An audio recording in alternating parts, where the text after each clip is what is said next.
Le secteur de l'élevage est confronté depuis plusieurs années à de sérieux problèmes d'ordre sanitaire. Les problèmes deviennent plus récurrents au point où les acteurs sont obligés de rechercher les pistes de solutions. Des progrès ont été faits et ont abouti à l'élaboration d'un système régional d'information en santé animale. C'est dans le but de valider cet outil qu'a lieu cet atelier qui implique tous les acteurs et représentants des pays de la CEDEAO qui coordonnent le développement de l'élevage dans la sous-région. Nos pays ont formalisé des systèmes d'information en santé animale. Mais nous savons aussi que les animaux vont d'un à un autre de nos pays, passent d'un pays à un autre, et ce qu'on appelle les mouvements transfrontaliers.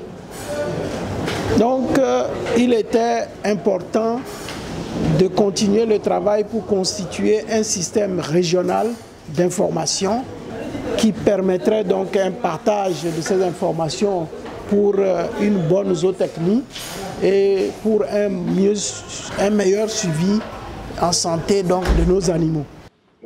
Système régional d'information en santé animale est un système transfrontalier de surveillance des maladies animales et un outil de production régulière d'informations et d'événements en zoosanitaire.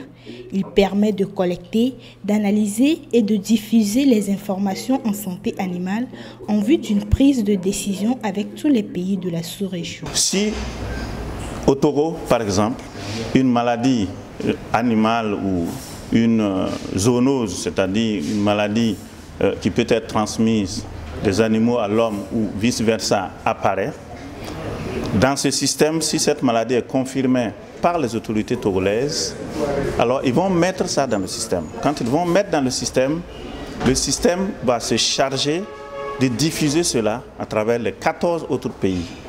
Alors, si c'est une maladie contagieuse, imaginez un peu, les frontières sont poreuses, toutes les dispositions seront prises pour contenir la maladie au Togo, pour qu'elle ne quitte pas ici.